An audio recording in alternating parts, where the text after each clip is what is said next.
నారాయణం నమస్కృత్య నరం చైవ నరోత్తమం దేవీం సరస్వతీం వ్యాసం తతో జయముదీరయేత్. వేదవ్యాస భగవానుడు సాక్షాత్ త్రిమూర్త్యాత్మక స్వరూపుడు. ఆయన 4 ముఖములు లేనివాడే కానీ సాక్షాత్ బ్రహ్మ వంటివాడు. ద్విబాహురపరోహరి, 2 చేతులతో ఉండేవాడే కానీ సాక్షాత్తుగా శ్రీ మహావిష్ణువు. అపాలలోచన శంభు, 3వ కన్ను లేనివాడే కానీ సాక్షాత్ శంకరుడు. భగవాన్ బాదరాయణ, ఆ వేదవ్యాస భగవానుడు అంతటి గొప్పవాడు. అటువంటి వ్యాసుడు మళ్ళీ ధర్మరాజు గారికి దర్శనాన్ని అనుగ్రహించి అశ్వమేధయాగాన్ని చేసి మనసులో ఉన్నటువంటి చింతని పోగొట్టుకోమని ఉపదేశం చేస్తే ధర్మరాజు గారు అశ్వమేధయాగం చేయడానికి కావలసినటువంటి ఆ వ్యవస్థనంతటినీ కూడా చేసుకుని హిమవత్ పర్వత ప్రాంతంలో మరుత్తురు దానం చేసినటువంటి బంగారాన్ని బ్రాహ్మణులు నిక్షేపించిన విషయం వ్యాసుడి ద్వారా విని ఉన్నాడు కనుక ఆ బంగారాన్ని సమీకరించి తీసుకుని వచ్చి ఆ అశ్వమేధయాగం చెయ్యాలి అనేటటువంటి ఉద్దేశ్యంతో హిమవత్ పర్వత ప్రాంతానికి వెళ్ళడానికి సిద్ధపడి ఆ యుయుత్సుణ్ణి తర్వాత విదురుణ్ణి వాళ్ళిద్దరినీ కూడా నగర రక్షణ కొరకు నియమించాడు. అట్లాగే ఆ మిగిలినటువంటి వారిని అందరినీ కూడా అప్రమత్తుల్ని చేసి తాను హిమవత్ పర్వత ప్రాంతానికి బయలుదేరుతూ అగ్నులను ఆరాధన చేసి ఇంద్రుణ్ణి దేవతలను అందరినీ కూడా పితృదేవతల్ని చాలా జాగ్రత్తగా శ్రద్ధతో ఆరాధించినటువంటి వాడై పురోహితుడైనటువంటి ధౌమ్యుడికి ప్రదక్షిణం చేసి ఆశీర్వచనం తీసుకొని బయలుదేరి తన సోదరులతో కలిసి హిమవత్ పర్వత ప్రాంతానికి చేరుకుని నలుచదరంగా సమతలంతో ఉన్నటువంటి ఒక యోగ్యమైన ప్రదేశాన్ని ఎంచుకొని ఆ రోజు రాత్రి అక్కడ విడిది చేశారు. వేదవ్యాస భగవానుడు వాళ్ళకి దర్శనమిచ్చి ఆ రోజు విశ్రాంతి తీసుకుంటే మరునాడు ఉదయం శివారాధన చేసి ఆ శివానుగ్రహంతో ఆ స్వర్ణాన్ని పొందవచ్చు అని తెలియచేయడం జరిగింది. అప్పుడు ఆ పాండవులందరూ కూడా అక్కడ విశ్రాంతి తీసుకుంటున్నారు. ఆ విశ్రాంతి తీసుకునేటటువంటి సమయంలో వాళ్ళందరూ కూడా నిష్టని నియమాన్ని పాటించారు. భగవత్ సంబంధమైనటువంటి ఆలోచనలతోటి చక్కగా పడుకుని మరునాడు ఉదయమే లేచి కాలకృత్యములను తీర్చుకుని ఆ ధౌమ్యుడు వ్యాసుడు చెప్పినటువంటి రీతిలో శివానుగ్రహం కోసం పూజ చేయడం కోసమని సిద్ధపడ్డారు. దర్భలను పవిత్రమైనటువంటి ప్రదేశంలో ఏర్పాటు చేసి దాని మీద శివుణ్ణి నిలిపి గంధ పుష్ప ధూప దీప నైవేద్యాలతో ఆయనని సంప్రీతుణ్ణి చేసి ఆరాధన చేసి తదనంతరం ముఖ్యమైనటువంటి ప్రమదగణాలకి కుబేరుడికి మణిభద్రుడికి ఇతరమైనటువంటి భూతములకు యక్షులకు మంత్రపూర్వకంగా చేయవలసినటువంటి ఉపచారములన్నిటినీ కూడా చేసి ఆ స్వర్ణమంతా ఎక్కడ ఉన్నది అని చెప్పబడుతోందో ఆ ప్రదేశానికి చేరుకున్నటువంటి వారై ఎర్రని గంధంతో పుష్పాలతోటి ఆ ప్రదేశంలో పూజ చేసి అప్పాలు పేలాలు మొదలైనటువంటివి ఇతర పదార్థములు నివేదన చేసి అక్కడ ఉండేటటువంటి భూతములకు తృప్తి చేసి తర్వాత మహాబలురైనటువంటి వారిని సైన్యంలో ఉన్న వారిని పిలిచి ఆ ప్రాంతాన్ని తవ్వవలసిందిగా ఆజ్ఞాపించాడు ధర్మరాజు. ఆ ప్రాంతాన్ని తవ్వితే అందులోంచి వెలుగులు విరజిమ్ముతూ విశేషమైనటువంటి స్వర్ణనిధి ప్రకాశించింది. చాలా సంతోషపడిపోయినటువంటి భీమార్జునుల సహదేవులు ధర్మరాజు గారు కలిసి ఆ బంగారాన్నంతటినీ కూడా బాగా బలం కలిగినటువంటి వారికి అప్పచెప్పి మొయ్యమని బళ్ళల్లో సర్దించారు. ఆ ఒంటెల మీద, గుర్రాల మీద, ఏనుగుల మీద, అలాగే అనేక వేల బళ్ళల్లోకి దాన్నంతటినీ కూడా సర్ది గాడిదలకి కొంత ఎత్తించారు. కొన్ని వేల బళ్ళతో ఈ బంగారాన్నంతటినీ తీసుకుని వారు రాజధాని నగరానికి తిరిగి వస్తున్నారు. ఆ వస్తున్నటువంటి సమయంలో వారు పొందినటువంటి ఆ స్వర్ణనిధికి అక్కడ ఉన్నటువంటి మనుష్యులు కానీ శత్రువులు కానీ దేవతలు కానీ ఆశ్చర్యచకితులయ్యారు. ఈలోగా హస్తినాపురానికి శ్రీకృష్ణ పరమాత్మ బలరాముడితోటి సాత్యకితోటి కలిసి వచ్చారు. ఆపద్బాంధవుడు, ఎప్పుడు ఎవరికి ఏ ఆపద కలుగుతుందో త్రికాలజ్ఞుడై తెలిసిన్నవాడు కనుక వాళ్ళని ఆదుకోవడం కోసం సరి అయినటువంటి సమయంలో ఆయన వస్తూ ఉంటారు. కాబట్టి ఆ కృష్ణ భగవానుడు హస్తినాపురానికి వస్తే యూచ్చుడు వెళ్ళి గబగబా వారికి స్వాగతం చెప్పి తీసుకొచ్చాడు.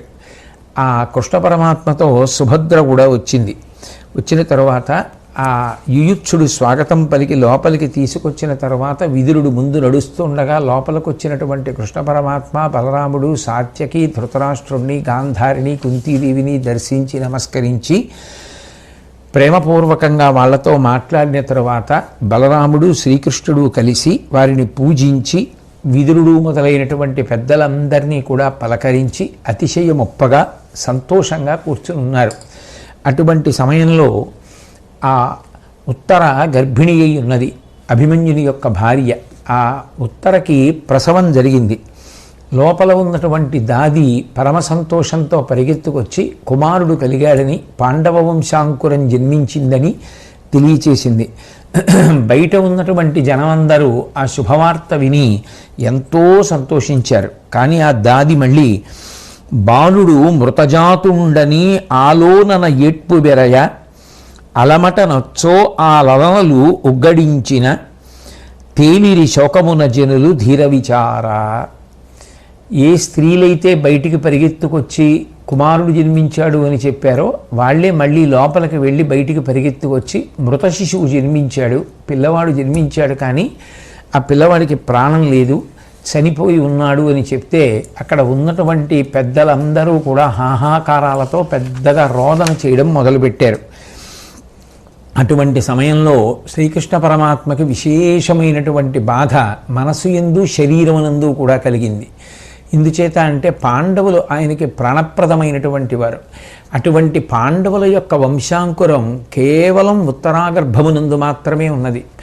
అటువంటి ఉత్తరాగర్భస్థుడైనటువంటి శిశువు మృత శిశువై జన్మించడం, దాని చేత పాండవులు బాధపడతారు అనేటటువంటి విశేషం శ్రీకృష్ణ పరమాత్మకి విశేషంగా బాధకి కారణమైంది. ఆ కుంతీదేవి పరిగెత్తుకుంటూ కృష్ణ పరమాత్మ దగ్గరికి వచ్చి, గతి నీవే నాకు మత్సంతతికిని నీ అల్లు కుర్ర తనయుడు పుట్టెన్మృతుడై క్రూరుండగు గురుసుతుని ఇషీకాస్త్రవహ్ని చూడిన కథనన్. ఓ కృష్ణ, నువ్వు తప్ప నాకు కానీ నా బిడ్డలకు కానీ వేరు గతి అయినటువంటి వాడు లేడు. నీ అల్లుడి యొక్క కుమారుడు ఇవాళ మృత శిశువై జన్మించాడు. ఆ గురుపుత్రుడైనటువంటి అశ్వత్థామ విశేషమైనటువంటి క్రోధంతో ప్రయోగించినటువంటి బ్రహ్మశిరోనామకాస్త్రం ఆ ఉత్తరాగర్భంలో ఉండేటటువంటి శిశువుని కూడా చెనకింది. ఆ కారణం చేత ఆ పిల్లవాడు చనిపోయాడు. దేవకీపుత్ర, సంజీవితు చెయ్యవే అబ్బాలు అద్దారుణాస్త్ర సంప్రయోగంబునడు అప్పుడు కృపాగరిష్ఠుండవై చేసితి ప్రతిన కాచెద అవశ్యమును ఉత్తరాగర్భజనితు నేనని బాలు బ్రతుకు తోడిద నాకు బ్రతుకు ద్రుపద తనయా సుభద్రలు ధర్మజుండు అనుజులా శిశువు సంజీవితు చెయ్యకొన్న బ్రతుకరు అన్వయమున కుదక పిండ ప్రధానంబులెడలు మత్స్యనందనయును ఒరడింపబడియనొకనాడు నీ చేత దాని ఆర్తి కరుణ తలుగవయ్యా. ఓ దేవకీపుత్ర, కృష్ణ పరమాత్మ, సంజీవితు చెయ్యవే అబ్బాలు. మృత శిశువై ఆ పిల్లవాడు మరణించినటువంటి వాడు పుట్టాడు కదా, ఆ దారుణాస్త్ర సంప్రయోగంబునప్పుడు కృపాకరిష్ఠుండవై చేసితి ప్రతిన. ఒకానొకప్పుడు ఆ అశ్వత్థామని భీమార్జునులు వెంబడిస్తే ఆ సౌప్తిక పర్వంలో ఉపపాండవులని దృష్టజ్యుమ్నుడిని సంహరించినటువంటి అశ్వత్థామ పారిపోయి వ్యాసాశ్రమంలో ఉంటే ఈ భీమార్జునులు వెళ్ళినప్పుడు కృష్ణ పరమాత్మ రథసారథ్యం చేసినప్పుడు భయపడిపోయినటువంటి వాడై బ్రహ్మశిరోనామకాస్త్రాన్ని ప్రయోగించి అపాండమవ్వాలి అని సంకల్పం చేసి ఉన్నాడు. ఆయన సంకల్పం కారణంగా ఉత్తరాగర్భంలో ఉన్నటువంటి శిశువు కూడా చెనకబడతాడు అని తెలుసుకున్నటువంటి నువ్వు ఆనాడే ప్రతిజ్ఞ చేశావు. ఆ దారుణాస్త్ర సంప్రయోగంబునప్పుడు కృపాగరిష్ఠుండవై చేసితి ప్రతిన.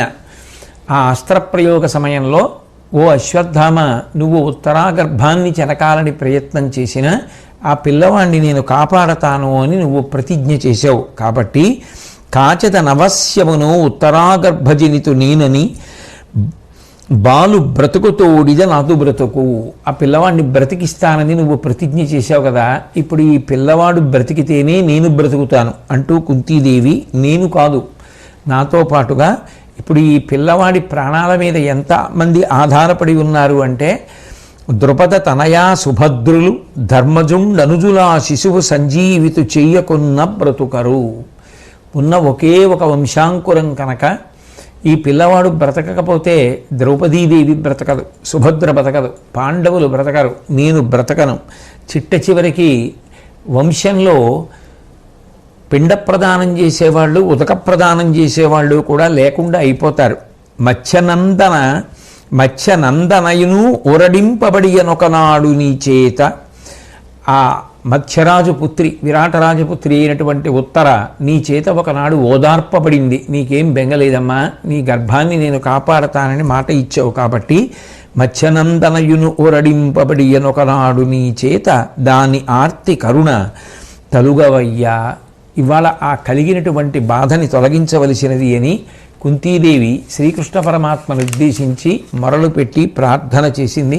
సుభద్ర కూడా ప్రార్థన చేసింది. వెంటనే కృష్ణ పరమాత్మ బయలుదేరి ఆ సూతికా గృహంలోకి, పురిటింటిలోకి వెళ్ళి చూశారు. వెంటనే అక్కడ ఉన్నటువంటి ద్రౌపదీదేవి ఉత్తరతో, అరిగో శ్రీకృష్ణ పరమాత్మ వచ్చారు, వినయంగా లేచి నమస్కారం చెయ్యి అని అడిగితే వెంటనే ఆమె లేచి కృష్ణ పరమాత్మని చూసినటువంటిదై ఆర్తితో, ఈ శిశువు తిరిగి నీ చేతనే బ్రతికింపబడాలి, నీ మేనల్లుడి కొడుకు నిజంగా నీకు ఇష్టుడైతే కృష్ణ, ఈ పిల్లవాడిని చంపడం అశ్వత్థామకి సాధ్యమా? నువ్వు ఉదాసీనంగా ఊరుకోబట్టి కదా చంపగలిగాడు. భర్తని కుమారుణ్ణి పోగొట్టుకున్న తర్వాత ఇక నేను జీవించి ప్రయోజనం ఏమిటి? కాబట్టి ఈ కుమారుడు లేకుండా నేను బ్రతకలేను అని చెబుతూ, పద్మనాభుండు వచ్చిన బాలు జంక పెట్టుకొని పోయి మృక్కింతు ప్రీతి యొసగనని తలంచుచు నుండితి అమ్మనోరథంబు విఫలంబుకా చేసే ద్రౌణి పేర్చి. శ్రీకృష్ణ పరమాత్మ వస్తే పాండవ వంశాంకురము అని నేను ఎత్తుకుని తీసుకొచ్చి నీకు నమస్కారం చేయించాలి అని చెప్పి ఎంతో ఆశ పెట్టుకున్నాను. పాండవ వంశాంకురాన్ని చూసి నువ్వు ఎంతో సంతోషిస్తావు అని మనసులో కలలు కనేదాన్ని.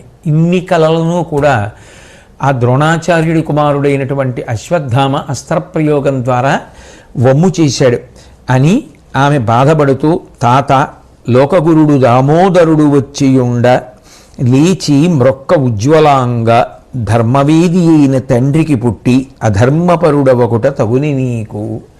ఆ పిచ్చి తల్లి ఆ మృత శిశువు వంక చూసి, నీకు తాతగారు ఆ కృష్ణ పరమాత్మ మహానుభావుడు, లోకములన్నిటికీ కూడా సంరక్షకుడు, అటువంటి వాడు నిన్ను చూడ్డానికి వస్తే లేచి నమస్కరించడం మానేసి అట్లా పడుకుని ఉంటావా? పరమధర్మాత్ముడైనటువంటి అభిమన్యుని యొక్క కుమారుడివి కదా, నువ్వు కూడా ధర్మ పరిపాలన చేసి అటువంటి పెద్దలు వచ్చినప్పుడు నమస్కారం చెయ్యవద్దా అని ఆమె బాధపడి, కనువిచ్చి గొంతి చూడుము నను చూడుము ద్రుపద నృప తనయ చూడుము నీ జనకుని తల్లి సుభద్రం తనయా చూడు తల ఎత్తి దరహాసముతోన్.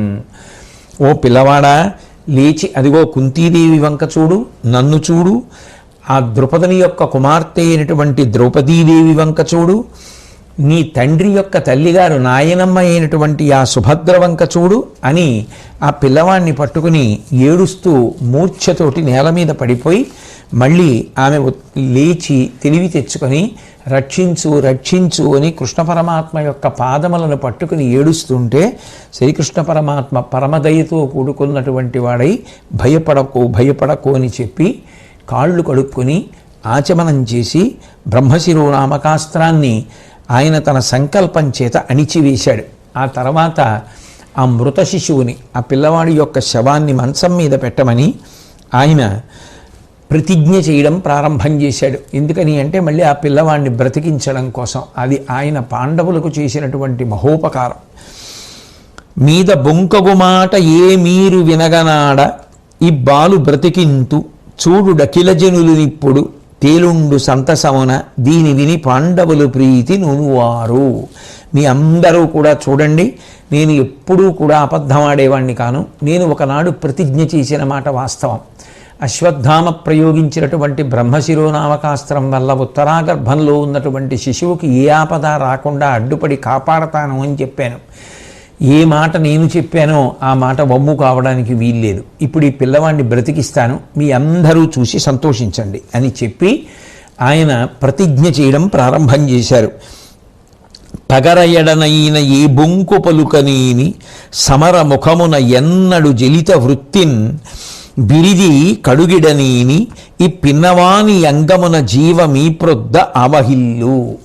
నేను ఎప్పుడూ కూడా శత్రువుల విషయంలో కూడా అసత్యం పలకడం అలవాటు లేనివాడనైతే యుద్ధం ఇంకా ప్రారంభమవుతుందనగా మనసు చెదిరిపోయి విచలితుడనై యుద్ధంలో వెనకంజ వేసి వెళ్ళిపోయినటువంటి వాడను కాకపోతే ఈ మృత శిశువు బ్రతుకుగాక. అంటే నేను ఎన్నడూ శత్రువుల విషయంలో కూడా అసత్యమాడను వాడను మొదటి లక్షణం. 2, ఆయన యుద్ధంలో ఎన్నడూ ప్రారంభంలోనే మనసు విచలితుడై నిరుత్సాహమును పొంది వెనక్కి తిరిగి వెళ్ళిపోనివాడనైతే ఈ మృత శిశువు బ్రతుకుగాక అని మొదటి ప్రతిజ్ఞ. తర్వాత ధరణీసుర కులము నెడంగర మెక్కుడు ప్రియము నాకు కలదీని సధర్మరతుడనయేని ఈ ఉత్తరాసుతుడు లబ్ధ జీవితత్వము నందున్. నాకు బ్రాహ్మణులు అంటే విశేషమైనటువంటి ప్రేమ ఉన్నది నిజమైతే, ధర్మమునందు నేను ఆసక్తి కలవాడనైతే ఈ ఉత్తర యొక్క కుమారుడైనటువంటి ఈ పిల్లవాడు తిరిగి జీవించుగాక. నరునియడ నా మనంబున విరోధమెన్నడును నేమి విధంబున నైనింబరయమి నిజమేనియు సుస్థిరముగా ఈ బాలుమేను జీవమునందున్. నేను ఎప్పుడు ఏ కారణం చేత అర్జునుడి పట్ల వైరం పొందకుండా ఉండడం అనేటటువంటిది నిజమైతే ఈ మృత శిశువు యొక్క శరీరములోకి ప్రాణములు ప్రవేశించి ఈ పిల్లవాడు సజీవుడగునుగాక. నిక్కపు ధర్మవు నన ఏన్ అక్కంసాదుల వధించుటారసి చూడం నిక్కువమై ఆర్యజనులకెక్కిన ఏని అసువర్గమీ శిశువు కనున్. నేను కంసుడు మొదలైనటువంటి రాక్షసుల్ని సంహరించాను. అది ధర్మబద్ధమైనది అయితే, కర్మిష్ఠులైనటువంటి వారందరూ కూడా దానిని అంగీకరించినదే అయితే, ఈ శిశువు యొక్క శరీరములోకి పంచప్రాణములు ప్రవేశించి మృతుడైన ఈ పిల్లవాడు తిరిగి బ్రతుకుగాక అని చెప్పి మహిత సత్యంబు పరమధర్మంబు గాఢ నిర్మల బ్రహ్మచర్యంబు నిత్య సుప్రతిష్టంబులైనాయందు తేజరిల్లు నేని ఈ బాలునకు జీవమిప్పుడు వచ్చు. నేను ఎప్పుడూ సత్యాన్ని పలికినటువంటి వాడనైతే, ఉత్కృష్టమైనటువంటి ధర్మాన్ని నిరంతరము పరిపాలించిన వాడనైతే, అస్కలిత బ్రహ్మచర్యము నా యందు ఉంటే ఈ పిల్లవాడికి ఇప్పుడే ప్రాణము వచ్చి కదులుగాక అని ప్రతిజ్ఞ చెయ్యగానే అక్కడ ఉన్నటువంటి ఆ పిల్లవాడి యొక్క అవయవములు కదలడం ప్రారంభం చేశాయి. వాడు కళ్ళు విప్పి చూశాడు. అక్కడ ఉన్నటువంటి కుంతీదేవి, మిగిలినటువంటి స్త్రీలు అందరూ కూడా పరమానంద భరితులైపోయి శ్రీకృష్ణుణ్ణి స్తుతించారు. ఆ మృతి చెందినటువంటి పిల్లవాడిని నిజానికి శ్రీకృష్ణ పరమాత్మ బ్రతికించారు. అంటే యథార్థంగా ఆలోచించాలి అంటే ఆ పిల్లవాడు మృత శిశువై జన్మించినటువంటి కారణం చేత పాండవ వంశం అంతరించిపోయింది. అంతరించిపోయినటువంటి పాండవ వంశాన్ని మళ్ళీ నిలబెట్టినటువంటి ఘనత మహానుభావుడైనటువంటి శ్రీకృష్ణ పరమాత్మకి దక్కుతుంది. ఎప్పుడో వచ్చేటటువంటి ఆపదని గుర్తించి అటువంటి ఆపద ఏర్పడినా నేను ఆ పిల్లవాడిని కాపాడతానని, పాండవుల వంశాన్ని నిలబెడతానని అశ్వత్థామ దగ్గర ఏ ప్రతిజ్ఞ చేసి ఉన్నారో ఆ ప్రతిజ్ఞని నిజం చేసి అస్త్రము చేత చెనకబడినటువంటి శిశువుని తిరిగి బ్రతికించి పాండవులకు, కుంతీదేవి మొదలైన వారికి అందరికీ కూడా ఎంతో సంతోషం కలిగేటట్టుగా చేశారు. వెంటనే ఉత్తర ఆ పిల్లవాడిని ఎత్తుకొని పరిగెత్తుకొచ్చి ఆ శ్రీకృష్ణ పరమాత్మ యొక్క పాదముల దగ్గర శిరస్సు ఉంచి నేల మీద నుదురు మోపి తన యొక్క ప్రగాఢమైనటువంటి భక్తి ప్రపత్తులను, సంతోషాన్ని ఆవిష్కరించింది. ఇక ఆ సమయంలో నిజానికి మాట్లాడడానికి మాటలు ఏముంటాయి? ఇంకా కృష్ణ పరమాత్మకి ఏమిచ్చి రుణం తీర్చుకోగలదా తల్లి? అంత సంతోషంతో ఆ శిశువుని ఎత్తుకొని తల ఉంచి నేలకి తగిలేటట్టుగా నమస్కరించి కృష్ణ పరమాత్మ ఎడల తనకున్నటువంటి గౌరవాన్ని ప్రకటనం చేస్తే ప్రశస్తమైనటువంటి రత్నములతో ప్రకాశిస్తున్నటువంటి ఆభరణములను ఆ శిశువుకు బహూకరించినటువంటి వాడై శ్రీకృష్ణ పరమాత్మ ఆ శిశువుకి పేరు పెట్టారు. ఆత్మకులము పరిక్షీణమైన జననముందెగాన ఈ అభిమన్యు నందనునకు అర్హమగు పరిచ్ఛిన్నామమనీయ కృష్ణుడు అఖిల జనములు విన పౌరవాధినాథ. ఈ పిల్లవాడు పుట్టేటప్పటికి నిజానికి పాండవుల యొక్క వంశం అంతా కూడా నశించిపోయింది. ఎందుకనంటే అందరూ కురుక్షేత్ర సంగ్రామ భూమి యందు మడిసిపోయారు. అటువంటి సమయంలో ఈ పిల్లవాడు పుట్టి వంశాంకురం పుట్టింది, వంశం నిలబడింది అనేటటువంటి సంతోషాన్ని కల్పించాడు. కాబట్టి వంశమే నశించిపోతున్న సమయంలో పుట్టినవాడు కాబట్టి అభిమన్యు కుమారుడికి నేను పరీక్షిత్ అనేటటువంటి పేరు పెడుతున్నాను అని చెప్పి కృష్ణ పరమాత్మ సంకల్పం చేస్తే అందరూ కూడా ఎంతో సంతోషించారు. తదనంతరం ఆ పిల్లవాడు పరీక్షిత్ అనబడేటటువంటి పేరుతో పిలువబడుతూ ఉండేవాడు. ఈలోగా హిమవత్ పర్వత ప్రాంతానికి ఆ బంగారు నిధులు తవ్వి తీసుకురావడం కోసం వెళ్ళినటువంటి పాండవులు ఆ బంగారాన్నంతటినీ కూడా పట్టుకుని తిరిగి హస్తినాపురానికి వచ్చారు. ఆ హస్తినాపురానికి వారు వచ్చిన తరువాత అక్కడ ఉన్నవారందరూ పాండవుల్ని చూసి వాళ్ళకి పరీక్షిత్ జన్మించినటువంటి పరిస్థితి, శ్రీకృష్ణ పరమాత్మ కాపాడినటువంటి వైనాన్ని వివరిస్తే ఎంతో సంతోషించి వాళ్ళు శ్రీకృష్ణ భగవానుణ్ణి అనేక విధాలుగా స్తుతించి నీవు చేసినటువంటి ఈ పనులు మాకు కొత్త కాదు, ఎన్ని పర్యాయములు ఎన్ని రకాలుగానో మమ్మల్ని ఆదుకుంటూనే ఉన్నావు అని చెప్పి వాళ్ళందరూ కృష్ణ పరమాత్మ ఎడల తమకున్నటువంటి భక్తి ప్రపత్తులను ప్రకటనం చేస్తున్నటువంటి సమయంలో అక్కడికి వ్యాస భగవానుడు వచ్చాడు. వస్తే ధర్మరాజు గారు ఎంతో సంతోషించి, హే భగవన్ వ్యాస భగవానుడా, నీ యొక్క అనుగ్రహ విశేషం చేసి అశ్వమేధయాగం చెయ్యడానికి కావలసినటువంటి ద్రవ్యమంతా సమకూరింది. కాబట్టి ఇప్పుడు ఈ ద్రవ్యాన్ని ఉపయోగించి అశ్వమేధయాగం చేయడానికి మాకు అనుమతిని కటాక్షించండి అని ప్రార్థన చేశాడు.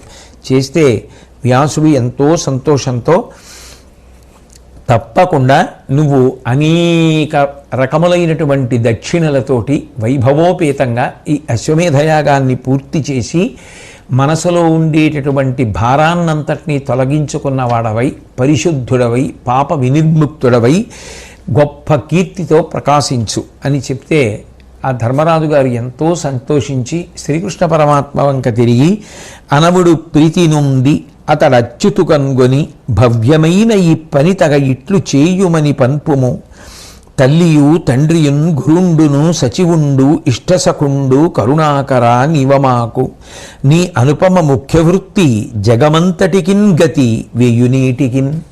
ఓ కృష్ణ పరమాత్మ, ఇప్పుడు నువ్వు మేము చెయ్యవలసినటువంటి పనిని ఆజ్ఞాపించు. అశ్వమేధయాగాన్ని నువ్వు అనుమతిస్తే, ఆజ్ఞాపిస్తే ప్రారంభం చేస్తాం. మాకు తల్లివైనా, తండ్రివైనా, గురువైనా, దైవానివైనా, ప్రియమిత్రుడవైనా ఎవరైనా నువ్వే కదా. నిజానికి మాకే కాదు, ఈ లోకానికి అంతటికీ కూడా ఓ కృష్ణ పరమాత్మ నువ్వే రక్ష. 1000 మాటలు ఎందుకు, నువ్వు అనుమతిస్తే ఈ యాగాన్ని ప్రారంభం చేస్తాను అని అన్నాడు.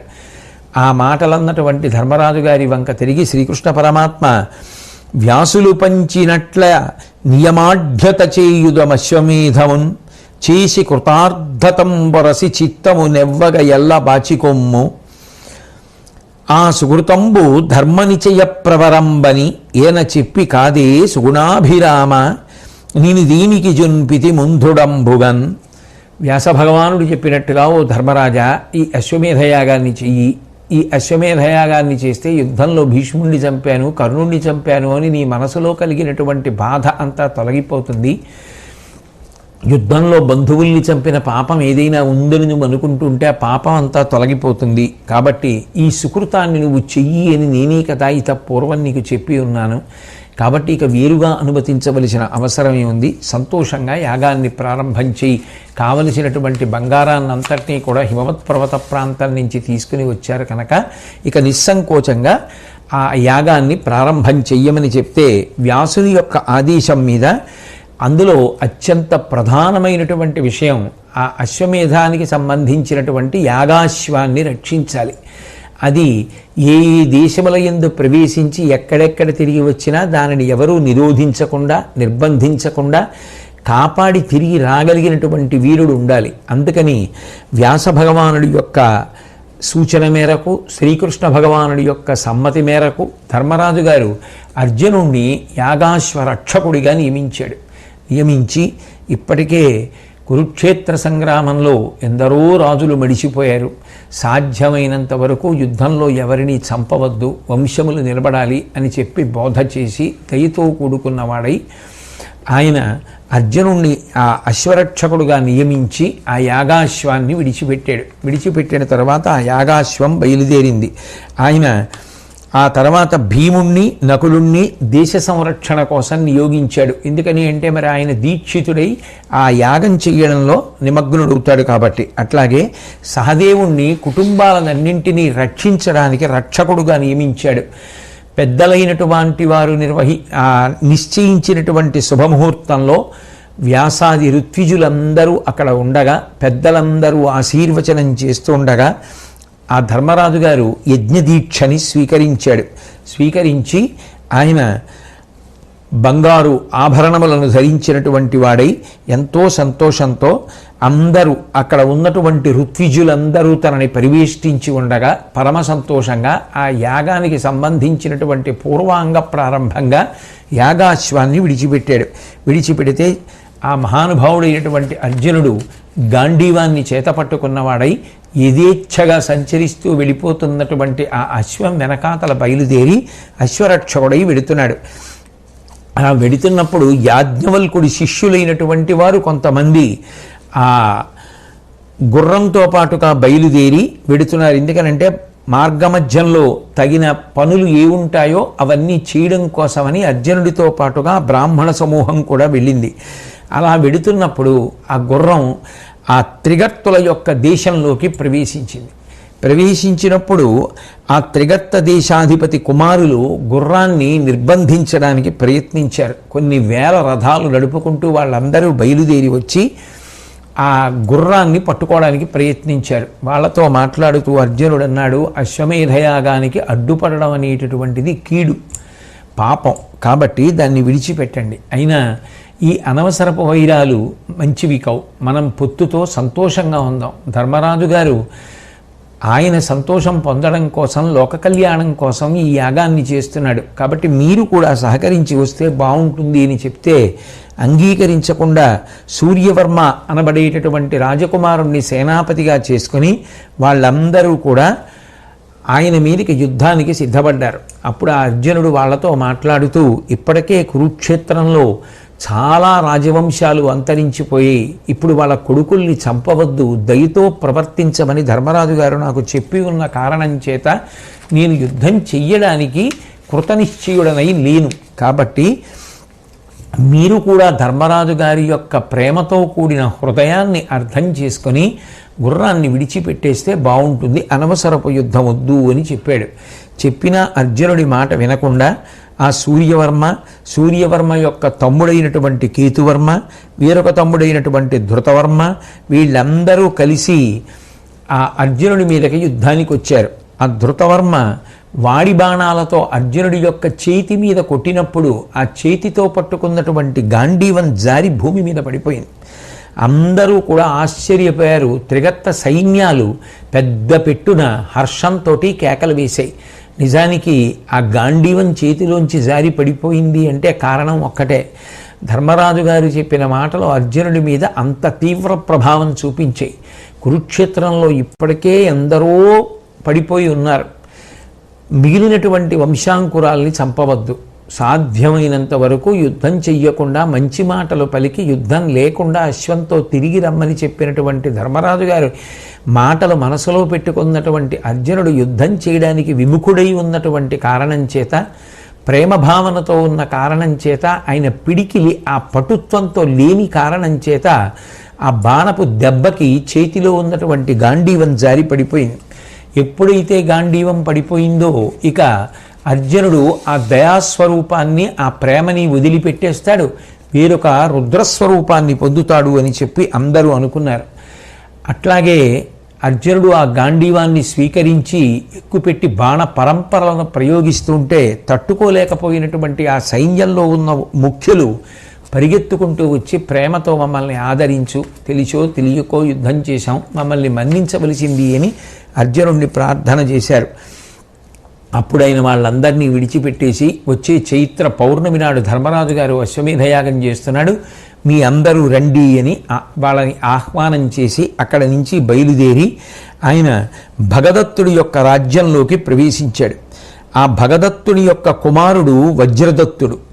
ఆయన బాల్య చాపల్యం చేత నేను ఈ అర్జునుడి యొక్క యాగాశ్వాన్ని పట్టుకుంటాను అని చెప్పి బయలుదేరి వచ్చాడు. ఎంత అర్జునుడు చెప్పినా వినలేదు. ఇద్దరి మధ్య సంకుల సమరం జరిగింది. ఒక పెద్ద ఏనుగు దొగదాన్ని ఎక్కి వచ్చి ఆ భగదత్తుని కుమారుడైనటువంటి వజ్రదత్తుడు అర్జునుడిని ఎదుర్కొన్నాడు. చిట్ట చివరికి ఆ ఏనుగు కూలిపోగా ఆ వజ్రదత్తుడు నేల మీద పడిపోయాడు. అతన్ని చూసి ధర్మరాజు గారు చెప్పినటువంటి మాటలు జ్ఞాపకానికి వచ్చినటువంటి అర్జునుడు చంపడానికి ఇష్టపడక చాలా మెత్తని మాటలతో అతన్ని కొద్దిగా ఊరడించి రాజుల్ని చంపద్దు అని చెప్పి దయామయుడైనటువంటి ధర్మరాజు గారు చెప్పాడు కాబట్టి నిన్ను విడిచిపెట్టేస్తున్నాను, నీ మీద నాకు ఏ కోపం లేదు, మీ అందరూ మీ చుట్టాలు బంధువులు స్నేహితులు అందరూ కలిసి తప్పకుండా ధర్మరాజు గారు చైత్ర పౌర్ణమి నాడు చేసేటటువంటి అశ్వమేధయాగానికి రండి అని చెప్పి వాళ్ళని ఆహ్వానించి అక్కడి నుంచి సింధు దేశంలోకి ప్రవేశించాడు. ఆ సింధు దేశంలోకి ప్రవేశించగానే ముందు ఎంత చెప్పినా వినరు కదూ వచ్చిన గొడవ.